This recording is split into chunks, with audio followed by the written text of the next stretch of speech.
and it's starting to spit with rain. Just what we needed for a slick, short grid on the fastest car of the weekend. The red lights go out, yellow flags are waving because there's a car that hasn't got away, but it's a great start from Rob Wellham from the second row of the grid, who takes the lead. A terrible start from Tom Gadd, who's dropped to fourth as they turn their way through paddock with a big twitch of oversteer, but it's Wellham then who leads from Pollard. Here comes Dan Gore, who on sticker slick. Hoosier tyres, who goes round the outside of the reigning champion Tom Gadd. Then Matt Higginson here in fifth. The top five in quali were separated by 1500s. Higginson up the inside of Gadd, can't get there though. Now Gadd, the champion, is on the tail of Higginson's teammate Gore. He's on the inside line through 30. Super quick corner, particularly in these Jedi racing cars, and Gadd is still all over the back of Dan Gore, but an awesome start from Rob Wellham, the champion from 2 years ago, who leads Marcus. Yeah, he hooked up really well, didn't he, Rob Wellham there, and he charged through from P3 on the grid as Gadd was a little tardy away, but there we go, and we've got Pollard in second, Gore in third, Gadd in fourth. The green car of Matt Higginson is in fifth, and the gap back then to James Clennell in the white and Dayglow Jedi. So through the hairpin, the top five pretty much together. Still Higginson right underneath the rear wing of Gadd, dives up the inside, has to back out of it there, otherwise that would have been a big incident. So Higginson can't go through. The three-time RGB champion, he's there in fifth spot behind Tom Gadd, the former low-cost and now the 2023 F1000 champion. He was getting fed up of being called a former low-cost champion. He's now the reigning F1000 champion. He's there in fourth. Behind Dan Gore, the ex-Caterham racer, who's in third spot. Craig Pollard, the double Formula V champion, is second, but it's Rob Wellham who leads. But the fastest man on that lap was Higginson in P5 in the 46s at this stage. Yeah, that's essentially got 5 for the lead, that's for sure. Gap back to Clennell, and behind him is Hyton, Chaz Hyton. So there we go. There's Gadd under attack from Matt Higginson, who is looking threatening here. Looks down the left-hand side. Higginson can he squeeze through? No, he can't. Tom Gadd sticks to his guns, keeps his line through Surtees. Gadd in the white and blue car, Higginson the green one there, battling for fourth place. It's Wellham, Pollard and Gore at the road. Clennell gets a bit sideways coming out of clearways, opens him up to Hyton. Wellham it is who leads. Yeah, lead gap down though to 4 tenths as Craig Pollard sets the aimshop.com fastest lap of 45.7. Some of the team managers wondering if these tyres may need to be looked after during the course of a 15-minute race, whether the lap times will adjust. A big opposite lock out of the hairpin for Higginson, who on every lap has had a look at Gadd down into Graham Hill Bay, and that time just tucks underneath the rear wing of Tom Gadd, the number 12, 26-year-old from Lincoln. But Pollard, who seems to have come on some way since when he debuted here a year ago in this car, the double Formula V champion, chasing after former F1000 champ Rob Wellham. Yeah, Pollard and the car he got from Ben Powney, and he's looking particularly feisty at the moment. Dan Gore watching. Gadd's made a little bit of ground over Higginson now, and so that pressure is fractionally off as he concentrates on getting back with Dan Gore in the Mattel racing car. The green car of Higginson, also a Mattel entry, or prepared by them. And Higginson quicker through there. And Gadd looking slightly out of sorts at the moment. He's not going to mix it with the top three at this stage of the race. But now these characteristics of the tyres, there's a few drops of rain in the air, strange to all of the competitors. That's right, some have tested more than others, and I saw Tom Gadd about 6 weeks ago. He said he hadn't done any testing at that point. Lead gap down to 0.25 of a second.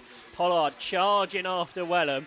This is very different to other slick, shod slicks and wings single-seater racing, where we got 5 cars separated by just 1.5 seconds. Remarkable stuff. Battles behind. James Clennell there in 6th position, the former Formula V driver who nowadays lives in New York. Still travels to the UK, as he has done for the last 10 years, to do his motor racing, and he's involved in the battle with Chaz Hyton in 17. He went well in qualifying.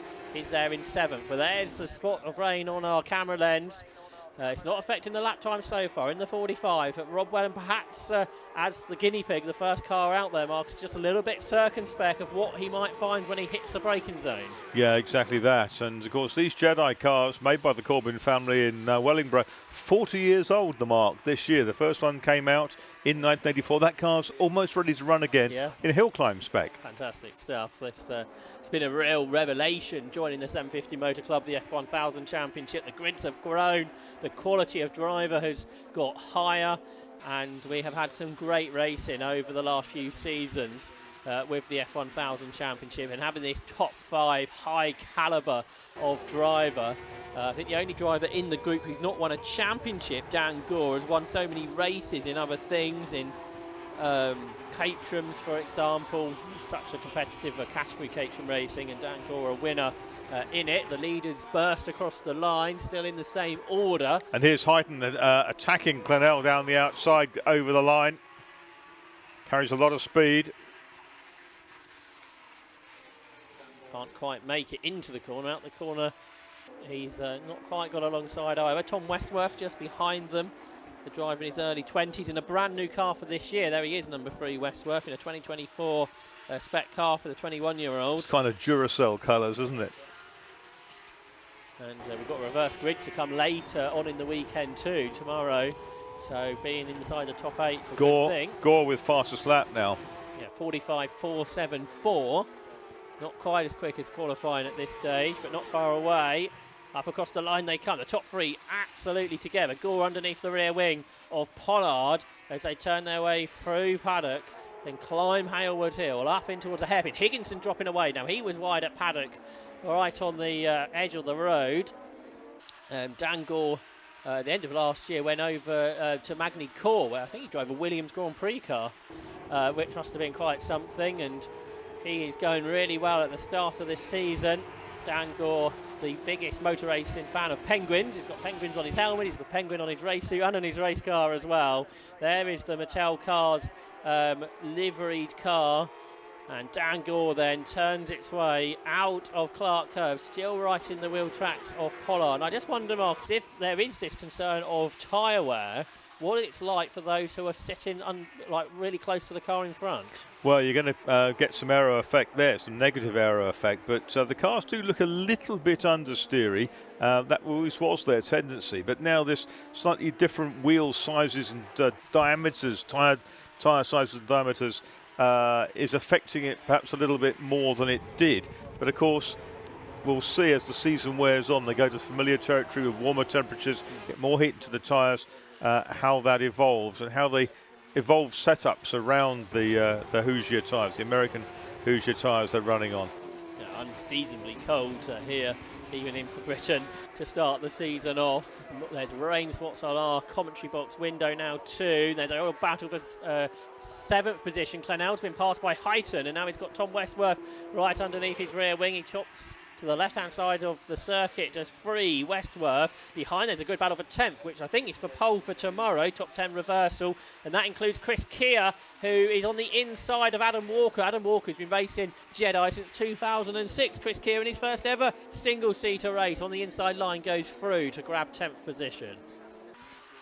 We're into the second half of the race. Rob Wellham leads by half a second from Craig Pollard. Dan Gore in 3rd. Then Tom Gadd 4th, dropping away in 5th position is Matt Higginson. Then this is the battle for 7th behind Chaz Heighton between James Clennell and Tom Westworth. Westworth's had a go for the last lap to get past Marcus. And that was a better exit into clearways, wasn't it? And he's right under the wing now of James Clennell. Up to the outside, right around the outside at Paddock Hill Bend for Tom Westworth. Great move, that. So Jackie Hickson, the Race of Champions all those years ago. But and he's kept it as well. He's made it stick on the inside. Well done there to Tom Westworth. James Clennell coming back at him. But Westworth has made it round the outside at Paddock. Clennell finished on the podium in the 50th anniversary Formula V festival weekend at Cadwell Park. Westworth had a huge twitch of oversteer through 30s, but he didn't let that unsettle him. He's up into 7th spot then for the 21-year-old from Merseyside in the Suzuki-powered Jedi. So we're going to have a look, I think, at the lead. That's a back marker, isn't it, that goes wide? The ex-Matthew Booth That's car. Jonason, isn't it? That's right. Lauga Jonason, the Icelandic racer. Probably only the second Icelandic racer to compete at Brands after Sverrir Thorodsson in the 1960s. There we go. 60 years ago now, isn't it? So great to have him here for his second season. Meanwhile, the leader's got past him untroubled. Don't think there's any more traffic for a little bit, so no concern there. Rob Wellham then leading the way, the driver from Ipswich, who's been racing about half a decade now. He's in a 2021 Jedi, another Suzuki powered car. Pollard behind him, the 2018 and 2022 Formula V champion. Dan Gore right on his wheel tracks now. Gore, the 44-year-old who lived in London nowadays, originally from Leeds. Started racing just over 10 years ago. A couple of weeks ago at Donington Park had his first experience in supercarts. So he's pretty bonkers. Is Dan Gore. This is a 2001 Jedi, so like I said, 40 years of the company. It doesn't really matter if you've got one of the new or old cars, they're all evenly matched. And they're onto the same spec in this championship as well. So top four together. They've not really been separated by much more than a second throughout the distance, but no one for a while has been able to make a move. Those early laps seemed important. That poor start from poleman Tom Gadd, a critical moment as he lost those positions. 3 of the top 4 last time, 45.8, and the only quicker one was Pollard by a 10th. So lap times aren't going up here, are they? No. Like some people suggested, which is good to see. Despite still more rain spots appearing on our camera lenses and the commentary box window as well. 3.5 minutes on the clock, 15 laps done already. Higginson was wide there, out of clearways. He just doesn't seem to be able to live with the pace of the top 4, perhaps surprisingly. 4 tenths a gap between Wellham and Pollard. That lap fractionally quicker than the last one because we're in the 45.6s and a 45.5 for Dan Gore. Gore, who's been racing in the championship since 2019, he's a 5-time race winner. Wellham had a huge sideways twitch out of the hairpin there.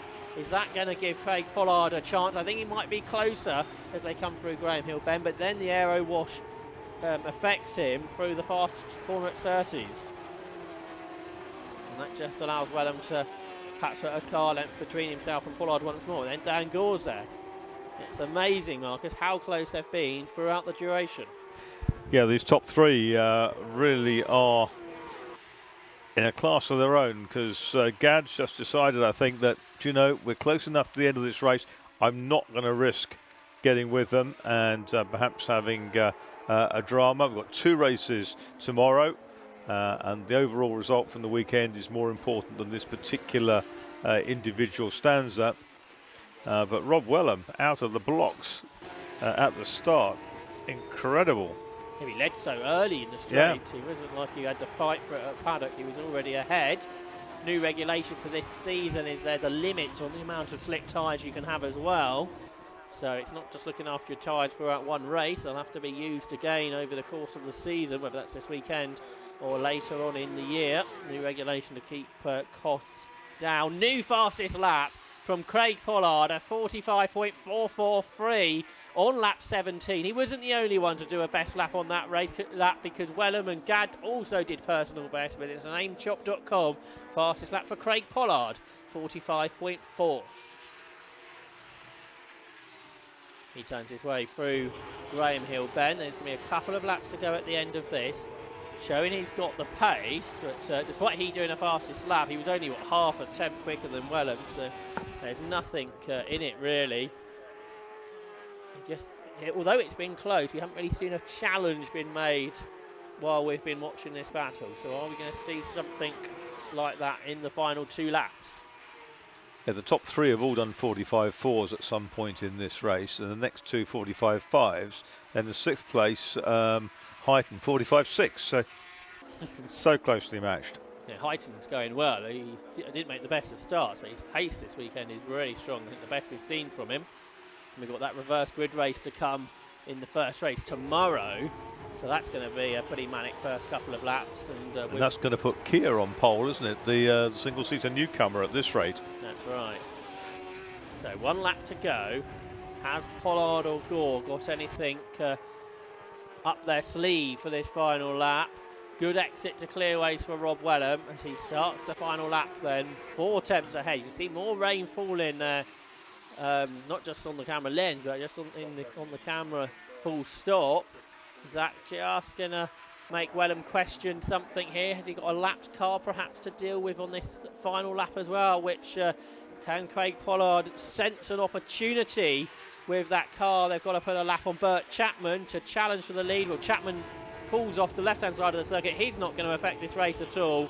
So if Craig Pollard's going to win this, he'll have to do it on the road. But Rob Wellham's got a few car lengths advantage. They turn right through clearways. The 2022 champion, Rob Wellham, from Ipswich in Suffolk, is going to come through to win the opening round of the F1000 Championship for 2024 by 3 tenths of a second over Craig Pollard, and a further 3 tenths back was Dan Gore. Maybe not as many overtaking moves in that race, but a great close race, a really enjoyable watch, Marcus. It was under 7 tenths of a second between the top 3. Rob Wellham, Craig Pollard, Dan Gore, Tom Gadd, pretty close up in 4th ahead of Matt Higginson, and Matthew Hyden in 6th place. Tom Westworth, James Clennell, Sam Satchwell, and then it was Chris Keir in 10th. It's Chris Keir who, in his second single-seater race, is going to start on pole tomorrow, isn't he? Yeah, I think so. Yeah, should be a top 10 top reversal. 10 reversal. So that's going to be quite exciting. But a 20-lap race in slicks and doing single-seaters, 7 tenths between the top 3 is excellent to see. So 5 the winner was Rob Wellham after those 20 laps. 0.34 of a second ahead of 92 Craig Pollard, with 80 Dan Gore in 3rd spot. Tom Gadd was 4th ahead of Matt Higginson and Chaz Hyton 6th. Tom Westworth 7th, James Clennell 8th, and Sam Satchwell 9th ahead of Chris Keir.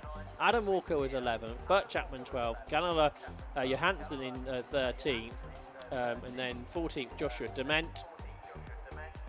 And Ryan Thomas was a non-finisher. Dane Christensen didn't take the start of the race, so that's F1000. We'll see more of them tomorrow. A real high-speed race that, with no interruptions. We have 3 more races to come this afternoon. Before we get there, Kieran will have a word with our race winner, Rob Wellham. You can't help but love this class. Absolutely, these top 3 drivers here, all separated by less than 7 tenths of a second at the end there. I'm going to try and grab the winner, Robert Wellham. Robert, can you just come over here just a second for me? That was a very close battle. You had to really hold off there. Yeah, it was tricky. I could see on my visor there was bits of rain, but I didn't know how hard it was coming down. Craig was always on my rear end. Some places he caught, some places he didn't, but he was just trying to maintain the gap and look after the tyres, because it's an unusual. We're sort of in a grey area of how long these tyres will last, so it's just sort of learning how they hold up, and they hold up pretty good, to be fair. Excellent. And obviously, you said it started spitting, and we can feel it spitting now as well. Did it make any difference to the track conditions at all? A little bit, but it was more awkward with the last corner. There's a little bit of oil down, so sometimes you get a bit of understeer. Sometimes I was trying to change my line throughout, but Craig was always there, so I couldn't do anything drastic. But no, it was good. Good race. Well, congratulations on your win, and good luck for the remainder of the weekend as well. Thank you very much. Thank you. We'll go to second place man now, Craig Pollard. So if we can just grab Craig over here. If I just can butt in, Craig, so close, but fantastic battle between all of you. Obviously, I said just before I interviewed you guys, 6 tenths just separated the 3 of you. 6 tenths, all 3 of you. Oh, yeah, wow. yeah. Okay. So. Yeah, no, it was a good race. I could see the spots of rain coming down on my visor, so there was no way you could make any sort of chance moves, because you're going to lock up under braking. We had a bit of an off in quali. We've had to do a bit of work on the car, so you don't win it at the first race of the year. So let's see what happens for the next one. Absolutely. Do you reckon you could take the fight to him for the second race? Yeah, absolutely. I mean, what's brilliant about this series, we do the reverse grid for the next race. So, yeah, fingers crossed we can make our way through the grid and pick up the top spot. Excellent. Congratulations on the podium, and good luck for the next one. Cheers. Thanks. And finally on the podium, Dan Gore. Great race. I was just saying to these guys, 6 tenths separated the 3 of you at the end there. So obviously very, very close competition. So you maybe thinking for the next one you can possibly take the fight to them? Yeah, it was as much as 6/10. It felt closer than that. Yeah, it was really intense, that race. I was watching my mirrors, watching where Tom was, and yeah, watching these guys. And yeah, there was nothing shoes between us. If I dropped back a bit, I could make maybe a 10th on them, but not enough to make a move. And they didn't make a mistake all race. It was yeah, really good racing. Excellent. Congratulations on the podium and good luck for the next one. Great, thanks a lot. Thank you very much. And we'll head straight back into the next race now, which is the Armed Forces.